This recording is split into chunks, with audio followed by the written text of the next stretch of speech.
इसमें हम लोग पढ़ेंगे गुण संधि का पहला नियम और दूसरा नियम। तो गुण संधि का जो पहला नियम है, यदि अ या आ के बाद ई या बड़ी ई आए तो दोनों के स्थान पर क्या हो जाता है? ए हो जाता है, यानी उनके स्थान पर ए मात्रा लग जाएगा।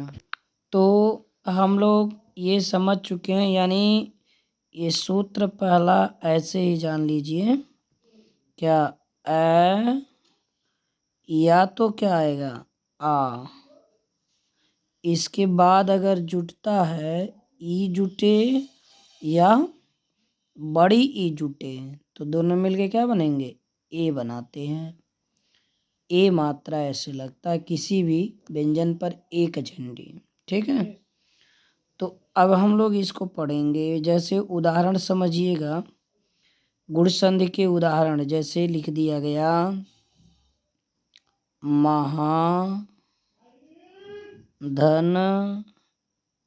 ईश। महाधन, तो महा में अंतिम में कौन स्वर आ रहा है? आ। बोलोगे जब महा तो अंतिम में क्या दिख रहा है? आ। प्लस इसका पहला अक्षर क्या दिख रहा है? ई। क्या दिख रहा है? ई। अब देखो, यहाँ से आ निकला और यहाँ से बड़ी ई।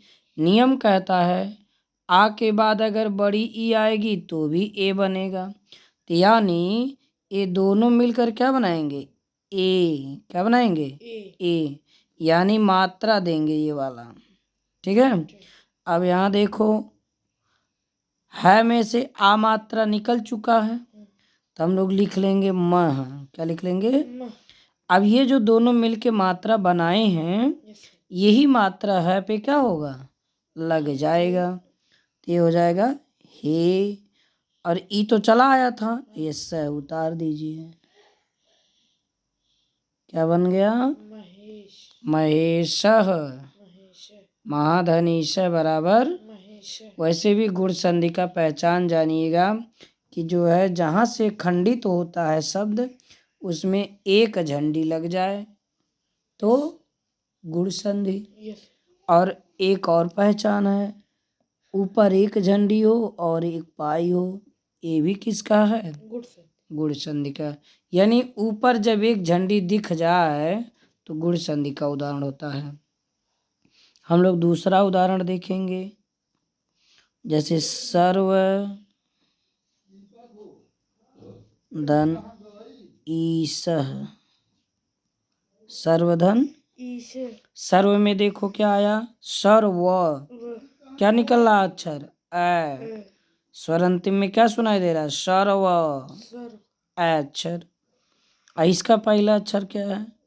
बड़ी। हाँ, संधि हमेशा पहले शब्द के अंतिम वर्ण यानी अंतिम अक्षर में और दूसरे शब्द के पूर्ण वर्ण यानी पहले अक्षर से होती है। तो अब अ के बाद ई आया है, तो आ के बाद चाहे ई आए या बड़ी ई आए, तो यहाँ बड़ी ई आया है तो क्या बनेगा? ए बनेगा। क्या बनेगा? ए बनेगा। ये याद करना पड़ेगा। तो देखो, सर्व, अभी ये ए मात्रा इसी हुआ पे लगेगा। किस पे लगेगा? वे। देखिए हुआ पे है ये सह, सर्वेश। क्या हो गया? सर्वेश। और देखो, गढ़ प्लस ईस। गढ़ प्लस ईस। अब गढ़ में आ आया, ईस में बड़ी ई आया, ये दोनों मिले क्या बन गए? ए। क्या बनेंगे? ए। अब यहाँ लिखेंगे हम लोग ग ड़। अभी मात्रा किस पे लगेगा? ड पे। तो बन गया गणेश। क्या बन गया? गणेश। अब आप सबके समझ में आया होगा तो आप लोग इसका विच्छेद करके जरूर जो है बताएंगे। जैसे मैं यहाँ दे रहा हूँ गजेंद्र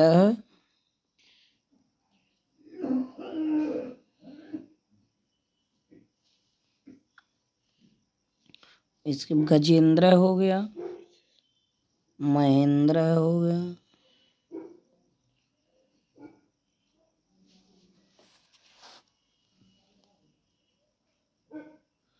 तीसरा नरेश, नरेश है,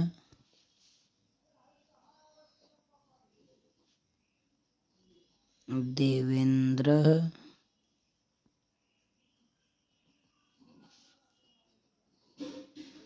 और ब्रजेश है। ऐसे और भी शब्द आप अपनी किताबों से ढूंढ करके कर सकते हैं।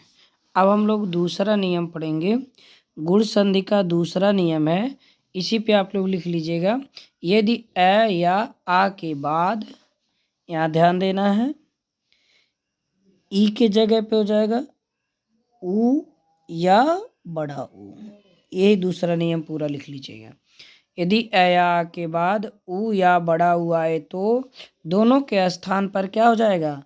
ओ हो जाएगा। क्या हो जाएगा? ये दूसरे नियम में आप समझ लेंगे, तब ये वाला नहीं रहेगा। ठीक है, दोनों के स्थान पर क्या हो जाएगा? ओ हो जाएगा। अब मैं उदाहरण देता हूँ, इसके उदाहरण जैसे बहुत बार परीक्षाओं में पूछा गया है, सूर्यधन उदय, सूर्यधन उदय है, तो सूर्य में अ आया और इसके पहले क्या जुट रहा है? उ। ठीक ना? तो अब यहाँ अ के बाद उ आया है तो क्या बनेगा? ओ बनेगा। क्या बनेगा? ओ का मात्रा इस तरह लगेगा, तो ये क्या हो जाएगा? यह पे मात्रा लगेगा। किस पे लगेगा? तो हो गया सूर्योदय है। क्या हो गया? सूर्योदय। ऐसे ही दूसरा वर्ड, मान लीजिए यहाँ मैं दूसरा वर्ड देता हूँ, नव धन उदय, नवधन उदय, तो ये आपका हो गया नवधन उदय है। तो नव में क्या मिला? ए। अब नव बोलेंगे तो अंतिम में अंतिम अक्षर सुनिए, नव आ रहा है। और इसका पहला अक्षर क्या है?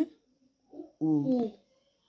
तो अ के बाद असमान स्वर उ आया है तो क्या बनेगा? ओ। क्या बनेगा? ओ बनेगा।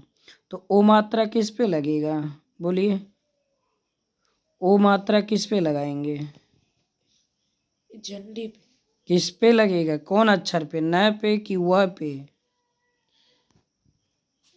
सर ओ मात्रा वह पे लगेगा। वह पे लगेगा तो जाएगा न व पे ओ की मात्रा ओ है, उ हट गया, यहाँ आया है तो दया उतारेंगे, तो क्या हो गया? नवोदय है। ऐसे ज्ञानोदय का संधि विच्छेद आप करेंगे। किसका करेंगे? ज्ञानोदय। ज्ञानोदय का, सर्वोदय का,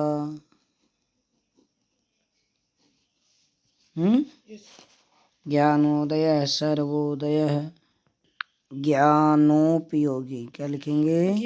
ज्ञानोपयोगी।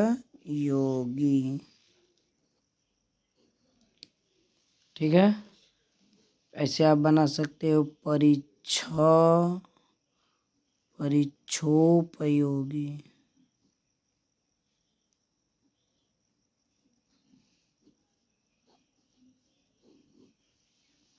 ठीक है, ऐसे इन शब्दों का विच्छेद कर सकते हैं। आई होप समझ में आया होगा। Thank you.